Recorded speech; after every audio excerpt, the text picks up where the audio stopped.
Hari ini kita telah sampai ke bab yang terakhir, fasa yang terakhir di dalam surat Ibrani. Dan kalau kamu melihat di dalam Ibrani fasa 13, di sini menunjukkan kepada kita banyak nasihat-nasihat yang diberikan oleh penulis Ibrani. Apa yang kita harus buat di dalam kehidupan kita, apa yang kita harus buat terhadap satu sama lain. Okay? Kalau kamu tengok di dalam fasa 13, di sini juga mengatakan tentang bagaimana kita menunjukkan kasih, okay, kepada saudara dan saudari satu sama lain. Dan kita juga harus menjaga dan menghormati perkahwinan. Nah, tetapi hari ini kita tidak akan melihat semua nasihat-nasihat ini, tetapi kita akan mempelajari daripada fasa 13 untuk menjadikan puji-pujian sebagai gaya hidup kita. Saya tahu kalau kamu ikut apa yang tertulis di dalam fasa 13, kita sudah faham, kita sudah tahu apa yang kita mau buat. Tetapi di sini saya ingin menggalakkan setiap kita untuk menjadikan puji-pujian sebagai gaya hidup kita. Di dalam fasa 15 juga mengatakan bahawa setiap kita harus sentiasa mempersembahkan korban syukur kepada Allah, iaitu ucapan bibir yang memuliakan namanya. Jadi tujuan kita untuk memuji Tuhan adalah untuk memuliakan nama Tuhan. Betul atau tidak? Amin? Amin. Nah, untuk menolong kita memuji Tuhan, kita harus bermula dengan kesyukuran. Kita harus memberi syukur kepada Tuhan. Dengan cara begini, barulah kita boleh membuatkan kehidupan kita sebagai satu cara untuk memuji Tuhan. Amin. Nah, bagaimana kita memuji Tuhan? Bagaimana kita memberi syukur kepada Tuhan? Kebanyakan kita boleh memberi syukur terhadap benda-benda yang kita boleh nampak ataupun secara fizikal. Contohnya adalah kalau kamu melihat, semua kita ada kesihatan, okay? Kita sehat. Jadi kita boleh memberi syukur kepada Tuhan bahawa kita sehat, okay? Ataupun kita boleh memberi syukur kepada Tuhan kerana keluarga kita, okay? Semua ada, apabila cuti, semua balik ke kampung untuk berkumpul bersama-sama. Kita boleh memberi syukur, kan? Ataupun kita boleh memberi syukur kerana kita ada kestabilan kewangan, bahawa setiap kita mempunyai duit yang cukup untuk makan, duit yang cukup untuk guna, duit yang cukup untuk beli barang. Kita boleh memberi syukur kepada Tuhan. Tetapi apa yang saya ingin mengingatkan kepada kamu semua, contoh-contoh yang saya berikan kepada kamu adalah sesuatu yang boleh berubah. Ia adalah sesuatu yang tidak tetap, okay? It's not fixed, okay? Why? Because it can change. Kerana semua ini akan berubah. Bagaimana kita berhadapan dengan penyakit kanser? Masihkah kita boleh memberi syukur kepada Tuhan? Ataupun apabila kita berhadapan dengan masalah kewangan, masihkah kita boleh memberi syukur kepada Tuhan? Ataupun apabila keluarga kita berpecah, berpecah, okay? Mungkin adik sama abang tidak ngam, ataupun anak dengan ibu bapa tidak ngam. Jadi masihkah kita boleh memberi syukur kepada Tuhan? Jadi apakah sebab ataupun apakah yang menyebabkan kita boleh memberi syukur kepada Tuhan? Bukannya bergantung kepada fizikal, okay? Ataupun sesuatu yang kita boleh nampak. Kita harus fokus kepada sesuatu yang tidak boleh berubah. Yang tidak boleh berubah. Dengan begitu, apa keadaan yang kamu ada, ia juga tidak akan meng-affect. Memberi kesan, bukan memberi kesan, tetapi tidak akan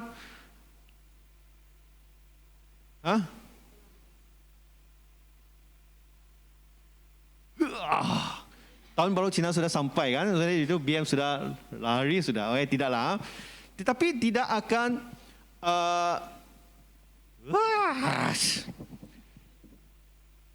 tengok skrip dulu. Itu skrip tidak ada di sini. Kerana pagi ini kan saya sudah tukar tu skrip sedikit sudah.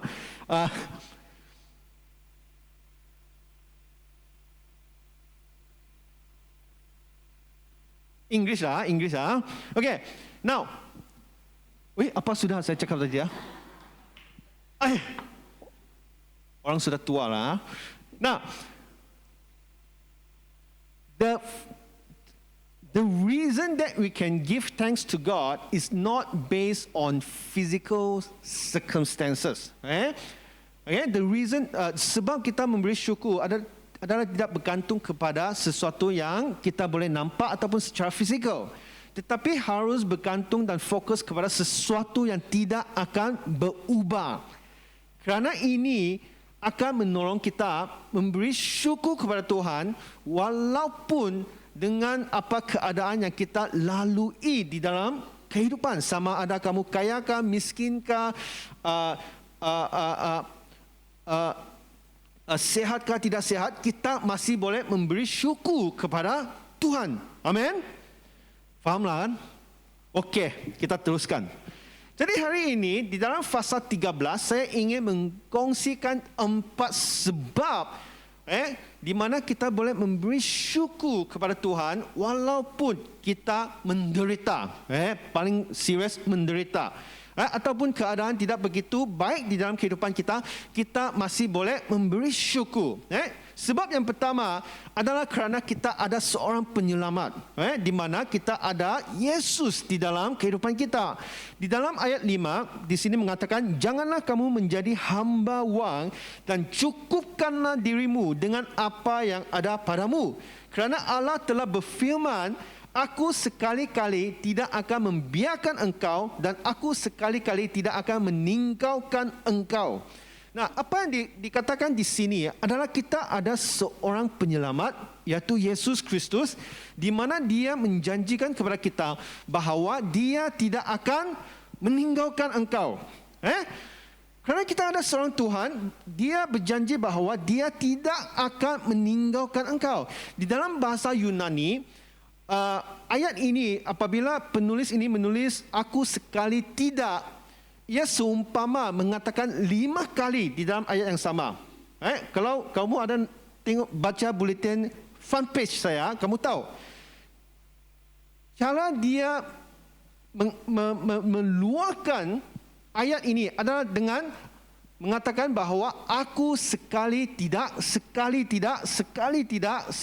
tidak selama 5 kali memberitahu kamu bahawa saya tidak akan meninggalkan engkau. Never will I leave you. Ini adalah janji Yesus kepada kita. Kita ada seorang penyelamat yang kita boleh bergantung kepada dia.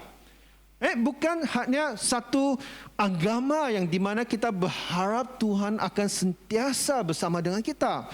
Tetapi di sini kita tahu bahawa ini adalah janji Yesus. Bahawa dia tidak akan meninggalkan kita apa yang kita akan lalui di dalam kehidupan kita. Kerana kehadirannya bukan hanya bersama dengan kita, tetapi dia juga meluangkan bantuan kepada kita. Di dalam ayat 6. Sebab itu dengan yakin kita dapat berkata, Tuhan adalah penolongku. Aku tidak akan takut. Apakah yang dapat dilakukan manusia terhadap aku? Yesus berjanji dia tidak akan meninggalkan kita. Dan di sini juga mengatakan bahawa Tuhan adalah penolongku. Jadi, apa yang kita mau takut? Tidak ada. Walaupun kadang-kadang kita berasa tidak ada orang meninggalkan kamu. Tidak ada orang mempedulikan kamu. Tetapi janganlah kita lupa bahawa Yesus bersama dengan kita. Kamu tahu apa yang dunia ini sedang cuba mencabar kita sebagai seorang Kristian? Apabila kita berhadapan dengan masalah, orang-orang lain mereka akan bertanya, di manakah Tuhan kamu? Where is your God? Biasanya pada hari yang bagus, kamu akan menceritakan, mengkongsikan testimoni kamu, kesaksian kamu bahawa wah, Tuhan sangat baik. Dia tolong saya, dia memberi syukur kepada saya, dia memberi berkat kepada saya. Tetapi apabila kita berhadapan dengan masalah, orang akan tanya kamu, di manakah Tuhan kamu? Betul kan? Kadang-kadang kita pun tidak berani untuk mengkongsikan kesaksian kita.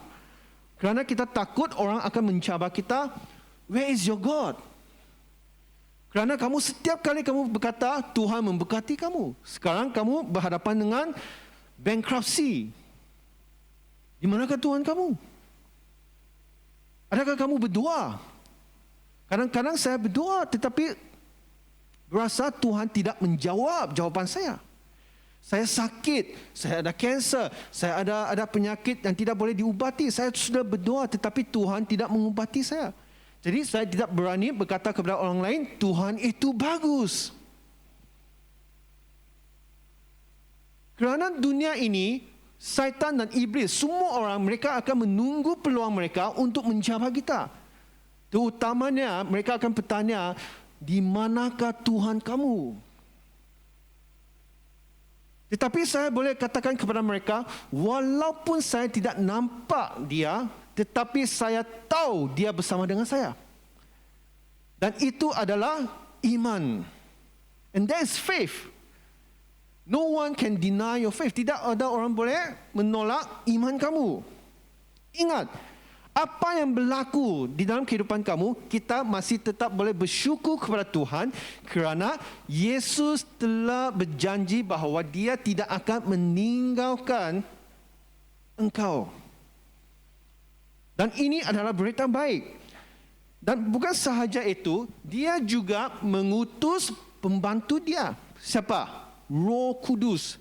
Di dalam ayat, kalau kamu masih ingat di dalam Yohanes pasal 14 ayat 16 berkata, di sini, aku akan minta kepada Bapa dan ia akan memberikan kepadamu seorang penolong yang lain supaya ia menyertai kamu selama-lamanya.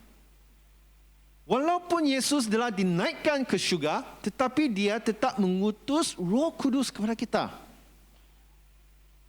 Jadi lain kali kalau ada orang mencabar kamu, di manakah Tuhan kamu? Apa yang kamu akan jawab? Di syurga. Bukan. Di imago. Bukan. Di dalam hati saya. Kalau kamu melihat apa yang berlaku di dalam watak-watak di dalam Alkitab, apabila mereka sedang menderita, mereka percaya bahawa Tuhan bersama dengan mereka. Kalau kamu masih ingat Paulus, dia dipenjarakan dan di dalam penjara, walaupun Tuhan tidak mengutus pertolongan kepada mereka, walaupun mereka tidak berdoa supaya mereka diselamatkan, apa yang dilakukan oleh Paulus? Mereka memuji Tuhan. Dan selepas puji-pujian itu, apa yang berlaku? Pintu buka. Dan Paulus mengambil peluang itu untuk menyebarkan berita baik kepada pegawai penjara. Dan seluruh keluarga diselamatkan. Dan ini adalah janji Tuhan. Oleh itu di dalam ayat 8, Yesus berkata bahawa dia tetap sama baik kemarin maupun hari ini dan sampai selama-lamanya. Apa yang saya boleh garanti kamu hari ini adalah Yesus tidak akan berubah. Kamu suka handphone enggak? Suka kan? Kamu tahu yang Honor kan? Bukan Apple lah. Honor. H-O-N-O-R. Honor kan ada satu telefon baru. X9A. Ada dengar tak? X9A. Dia mempunyai bateri 5100 mAh. Boleh tahan 2 hari. Dan harga dia adalah RM1,499. Dan apa yang saya suka pada handphone ini adalah skrin dia. Skrin dia adalah teknologi sangat tinggi. Tinggi. Okay? Hebat. Ya ada YouTube lah. Kalau lepas kebaktian kamu pergi YouTube sana, kamu type Honor X9A 5G. Syarikat ini berkata bahawa skrin yang dia gunakan tahan lasak. Kamu tahu kan, kalau sekarang kan, kamu tahu kan, semua guna smartphone kan, kalau jatuh sekali, pecah kan? Tetapi Honor X9A tidak pandai pecah, tidak boleh pecah. Banyak YouTuber, mereka menggunakan, buat review lah untuk handphone ini. Mereka ambil itu handphone kan, kamu tahu buka apa tak? Buka watermelon, tembikai. Kamu tahu yang ada tu chestnut kah? Yang chestnut itu keras punya kan? Biasanya mau guna itu penyepit untuk buka kan? Kamu boleh guna Honor X9A untuk buka itu nut. Okay, saya nampak itu YouTuber kan? Dia ambil itu, bukan iPad saya lah. Dia ambil ini bukan Honor X9 lah. Dia ambil ini begini. Itu screen masih cantik.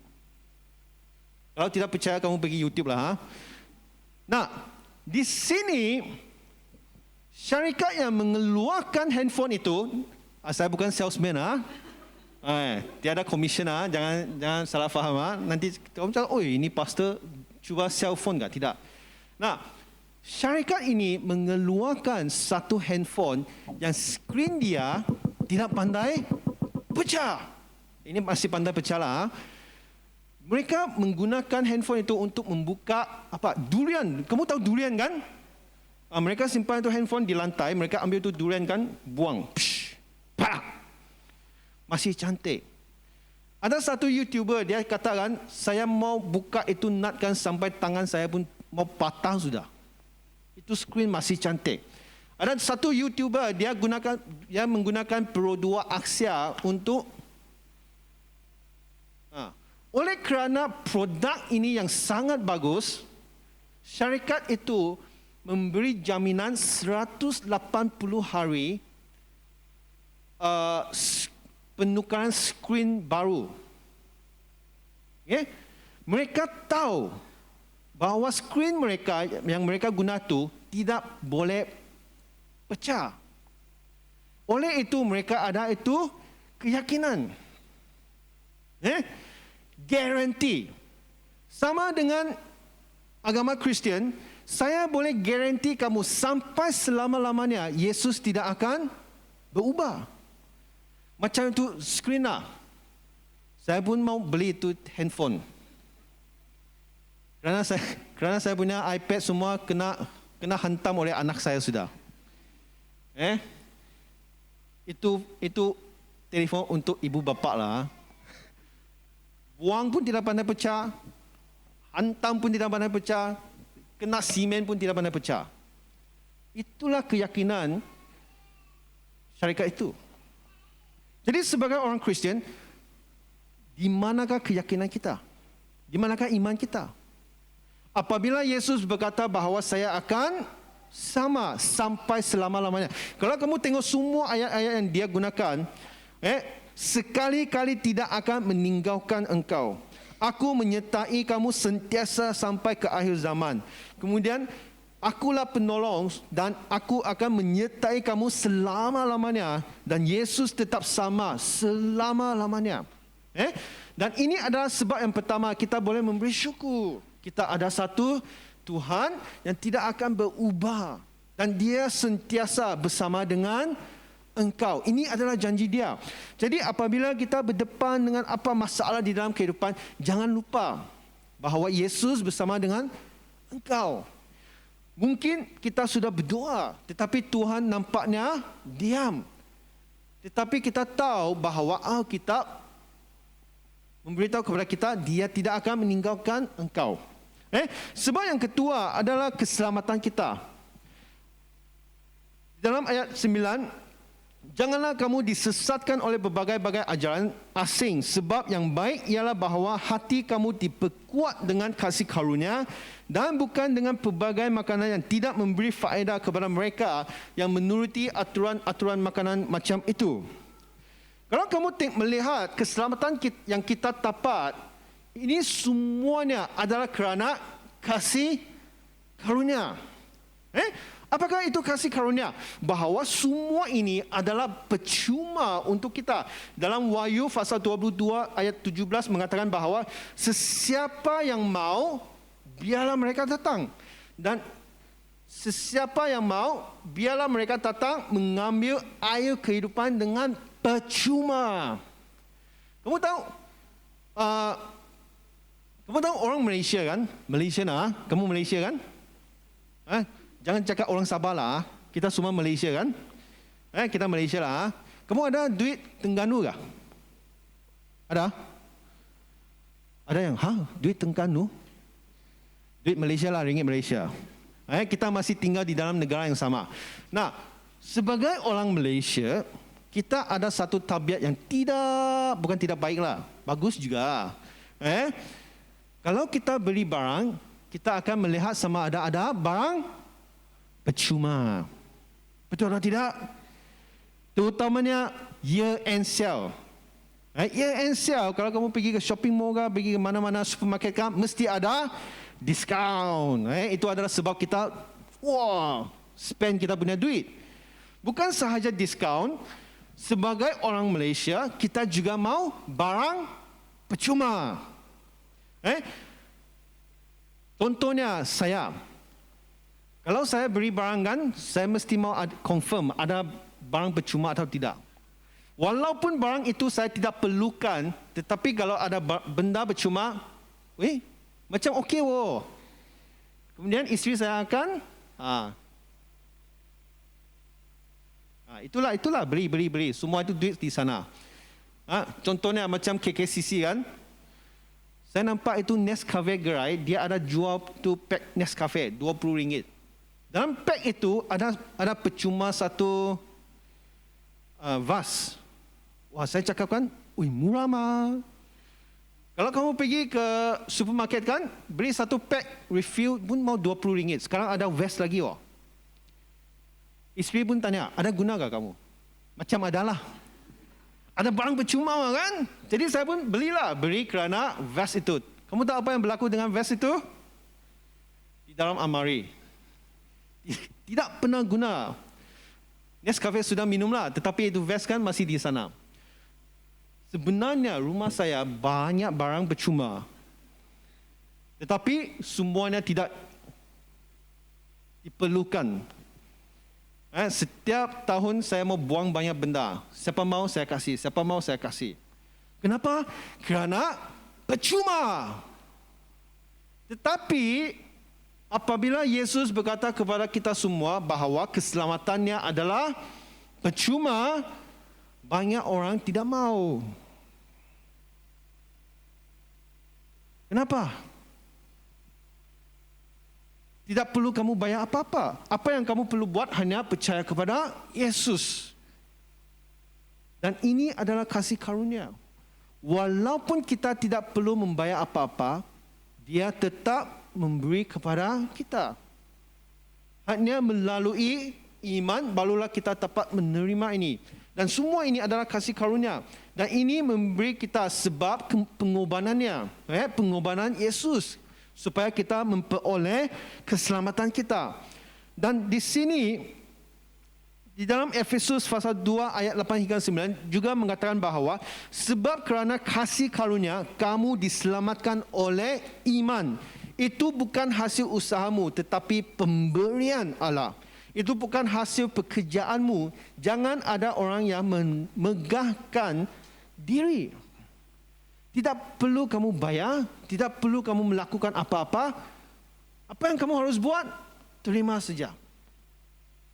Nah, apa yang berbeza dengan agama Kristen dengan agama-agama yang lain adalah agama-agama yang lain mereka mempercayakan bahawa untuk kamu menyelamatkan diri kamu, kamu harus melakukan kerja baik.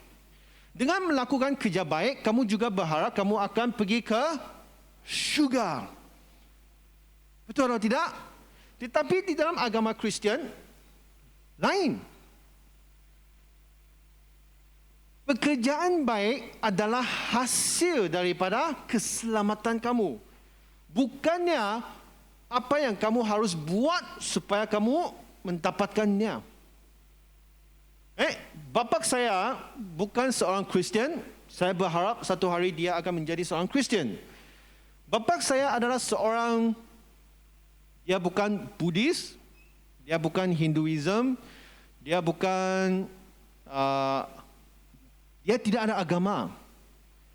Tetapi dia percayakan semua. Berharap suatu hari nanti apabila dia meninggal dunia ini, dia akan pergi ke syurga yang dia percaya. Saya tidak tahu syurga manalah. Neraka kah, syurga kah, saya tidak tahu. Jadi, dia percaya bahawa walaupun dia percaya banyak agama, Kristian dia juga percaya. Dia percaya kepada Yesus juga. Inilah orang yang beriman. Universal faith. Apa saja. Contohnya naik bas sajalah, apa saja pun ngam. Asalkan dia boleh pergi ke syurga. Sama ada traffic jam nanti saya pun dia tahulah. Jadi saya melihat kehidupan dia, apa yang pemahaman dia tentang agama adalah bahawa dia harus melakukan perkara baik supaya dia boleh diselamatkan. Oleh itu, bapa saya adalah seorang yang jujur. Dia selalu menolong orang. Dia selalu berbuat baik. Dia berharap bahawa satu hari nanti apabila dia meninggal dunia ini, dia akan pergi ke, saya pun dia tahu manalah. Itulah kepercayaan dia. Tetapi dalam agama Kristian lain. Kita tidak perlu buat apa-apa. Kita hanya menerima. Dan dengan kasih karunia ini, dengan keselamatan ini, ia mengubah kehidupan kita. Oleh itu, kita melakukan kerja baik untuk orang lain. Lain. That's why Christianity is different. Kita berbeza. Dalam ayat 12 juga mengatakan bahawa penderitaan. Semua ini datang dengan kos. Apa kos itu? Itu jugalah sebabnya Yesus telah menderita di luar pintu gerbang. Di sini mengatakan bahawa semua ini, keselamatan ini dibayar dengan darah Yesus. Semuanya ini dibayar dengan darah Yesus. Kalau kamu ambil darah saya, tiada harga. Pergi hospital, mungkin hospital maulah. Tapi bagi Tuhan, ini duit, ini darah tiada harga. Berbanding dengan darah Yesus, priceless. Tidak bernilai. Sehingga Tuhan mau mengorbankan anak dia, Yesus, untuk kita. Dan apakah tujuan dia? Tujuan dia, rencana dia adalah untuk, dalam ayat 12, untuk mengkuduskan umatnya dengan darahnya sendiri. Supaya setiap kita diselamatkan oleh dia. Amin. Nah, itu adalah sebab yang kedua. Sebab yang ketiga adalah pemisahan kita. Di dalam ayat 13, di sini mengatakan, kerana itu marilah kita pergi kepadanya di luar perkemahan dan menanggung kehinaannya. Nah, apa yang dikatakan di sini adalah setiap kita diasingkan. Bukan saja diasingkan, apa yang Yesus lakukan juga adalah semua berlaku di dalam kita. Okey? Nah, apa yang dikatakan oleh ayat ini adalah Tuhan berharap setiap kita akan membawa berita baik ini kepada dunia supaya orang boleh melihat perubahan di dalam kehidupan kita. Dan ini juga merupakan satu sebab kita boleh memberi syukur kerana setiap kita mempunyai kehidupan yang berbeza dengan dunia ini. Bahawa kita tidak akan mengikut apa yang dibuat oleh dunia ini. Nah, apa yang saya tidak suka pada hari ini adalah, kamu tahu pelangi kan? Kamu tahu pelangi tak? Bukan pelangi buku, pelangi. Pelangi, ada berapa warna di dalam pelangi? 7, Tetapi hari ini kebanyakan pelangi yang ditunjukkan di internet, social media, kartun-kartun dan juga buku-buku pendidikan hanya ada 6. Kamu tahu kenapa ada 6?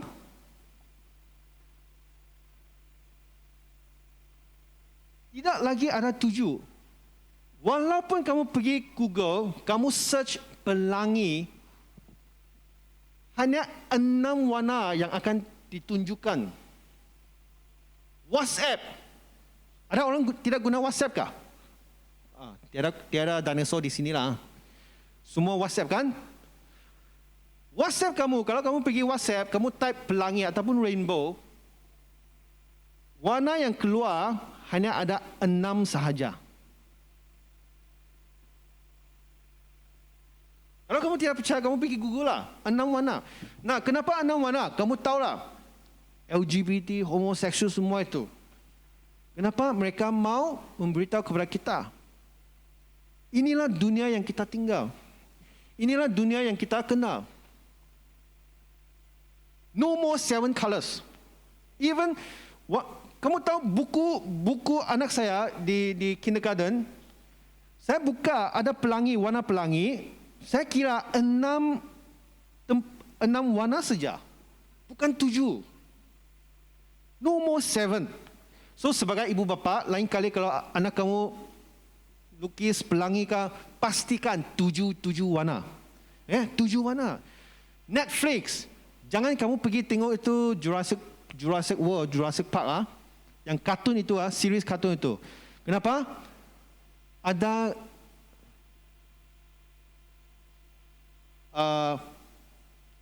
screen di mana ada homoseksual. Thor. Siapa sudah tengok Thor? Kamu tahu Thor kah? Thor, kenal kan? Yang itu Thunder and Love, kamu sudah tengok kah? Jangan kamu tengok. Buang masa saja. Okay? Kerana Thor, movie itu, dia mempromosikan hubungan homoseksual. Dari awal hingga akhir. Semua perbualan yang ada di dalam movie itu, semuanya ada berkaitan dengan homoseksual. Jadi sebagai ibu bapa, pastikan kamu jangan biar anak kamu melihat Thor. Thor. Kenapa? Kerana dunia ini sentiasa berubah. Tetapi Tuhan memisahkan, mengasingkan kita semua. Kita mempunyai penyelamat, kita mempunyai kebenaran. Kalau saya bukan Kristian, kalau saya bukan padri, saya tidak peduli sama ada pelangi itu ada 6 atau 7 warna. Pelangi saja kan? Tetapi ada sebab dia. Itu adalah sebab yang ketiga. Sebab yang terakhir adalah tempat suci kita. Dalam ayat 14, sebab di sini kita tidak mempunyai tempat tinggal yang tetap, kita mencari kota yang akan datang.